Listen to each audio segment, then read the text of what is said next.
Jadi kata profesional, ya,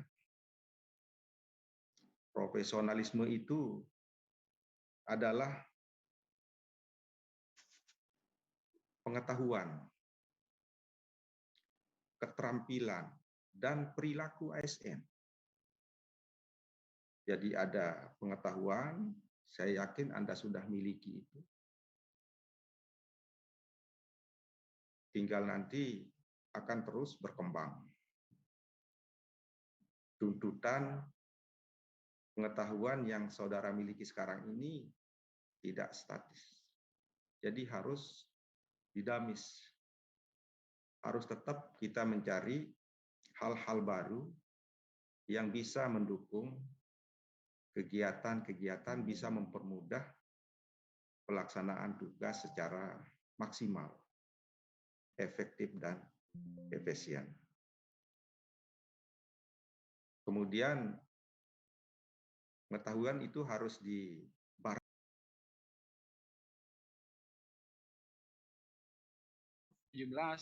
Sebagaimana diubah dalam PP 17 tahun 2020 disebutkan di pasal 69, jabatan fungsional memiliki kualifikasi profesi sesuai tingkatnya. Ya, pasal 69,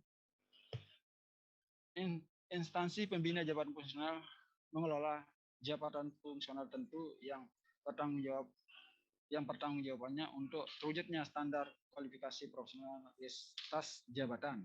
Pasal 92, salah satu tujuan manajemen ASN adalah mendorong peningkatan profesionalisme ASN PNS. Definisi dari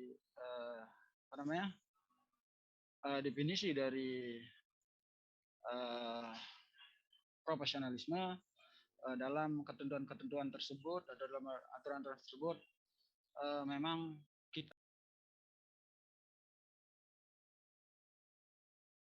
garis yang harus kita bahas pada pagi hari ini.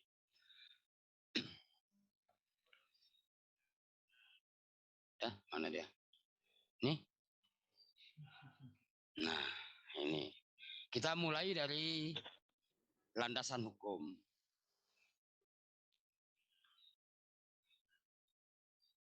Landasan hukum yaitu Undang-Undang Nomor 5 Tahun 2014 yang menekankan pada poin terdiktum A, yaitu perlu dibangun ya aparatur sipil negara yang memiliki integritas, profesional, netral, dan bebas dari intervensi politik, bersih dari praktik korupsi, kolusi, dan nepotisme, serta mampu menyelenggarakan pelayanan publik bagi masyarakat dan mampu menjalankan peran sebagai unsur perekat persatuan dan kesatuan bangsa berdasarkan Pancasila.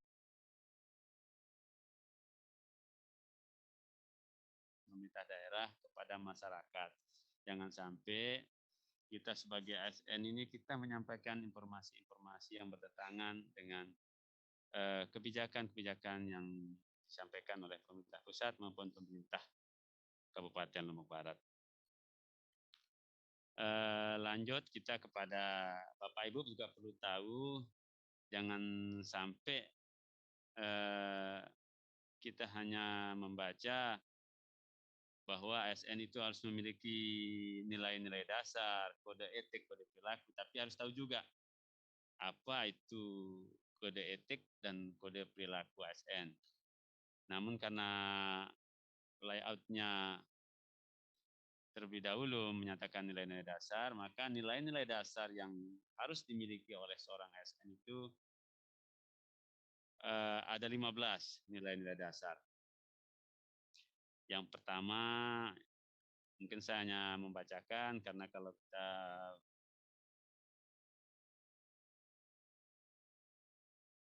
yang mana contohnya penyusunan RAB.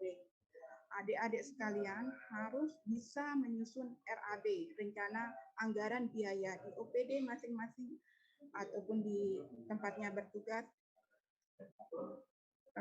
menyusun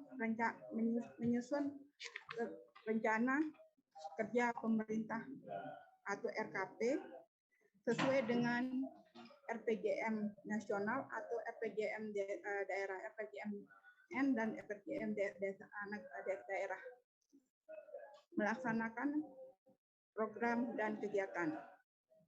Ini untuk peserta semua harus memiliki keahlian antara ini. Kalau kita harus menyusun RAB secara kebutuhan OPD-nya masing-masing. Sikap. Kita mulai dengan